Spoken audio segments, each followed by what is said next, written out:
Hello, my name is Jonathan Green, and this is my week 4 submission for Java 1. We had to basically tie in API and get remote data to populate our UI this week.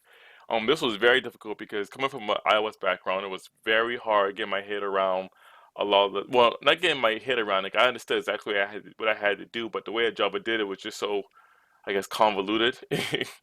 Right? It seemed to me like I should just be able to, do a simple GET request and parse through the JSON data, and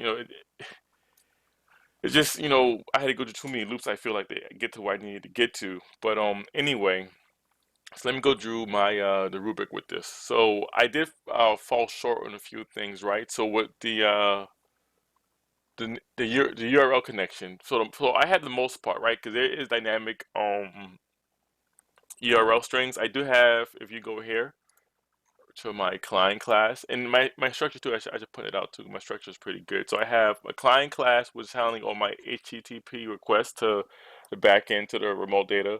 I have a model, right? And I know it's missing all my getters and setters. I understand that. But I was pressed for time.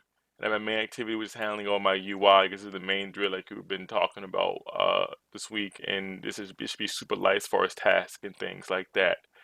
So anyway, so in my if you see here in my main activity, I have three strings, which is the bare minimum I believe, which is the limit we needed. We can't go lower than this. I have Alabama, Clemson, and Florida in here as my string arrays, and I have them filling a list view, right? And you click those list views, and what would happen? Let me just show you my app. I'll probably just show you, right? So my app, see, you have Clemson, Alabama, and Florida. If you click one of these, it'll say connected to internet, so it gives you that pop-up that you needed, and it says Clemson, which is now this isn't copy and paste the name of the school, right? Because Clemson actually is the name of the city Clemson is in, and Pickens County is the name of the county. So, for example, if we go to Alabama, right, I'll do Birmingham, Jefferson County. I'll go Florida. I'll do Hemet, Riverside County, right? So that's basically what we had to do. That's all coming from that API, that input I gave you. And what I'm doing is when you click these, right?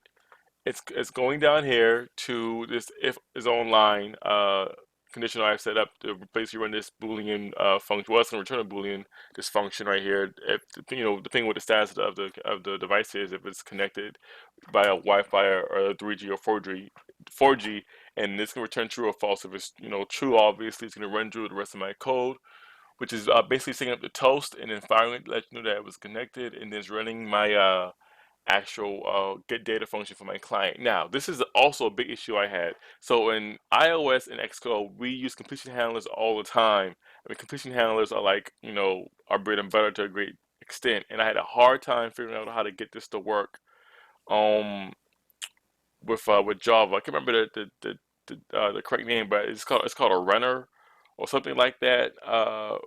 With Java, I can't remember exactly, but essentially what I did, go to my client up here. I made this interface, right, and I'm basically setting it up at that type here in my actual get data method, and I'm just calling it like I normally do a completion handler in Swift or iOS, and passing data into it. So back here in my main activity, boom, it has the data there, and I can get that data, which is going to be at the record type, and boom, stick it to my different text fields in my alert. And the client obviously is running. What I did is I didn't use this a straight up JavaScript library because it was just too much and just too clunky, and it's too huge as far as code went to. Well, it's concerned, so I went and I got a library off of GitHub called Fuel, right? Fuel, and it's really awesome. Basically takes down all your code to like this right here. Let me see if I can show you, where did I put it at? Where did I put it at? Oh, here we go. Brings it down to this, right? Your request gives you a failure, and then gives you a success, and success also I'm doing all my JSON stuff right here, and boom, right? Pretty awesome. And I'm just running my JSON normally to JavaScript's, not JavaScript, but Java's internal parsing stuff. But this has been John the Green. This has been my week 4 assignment. I'll see you guys later. Bye.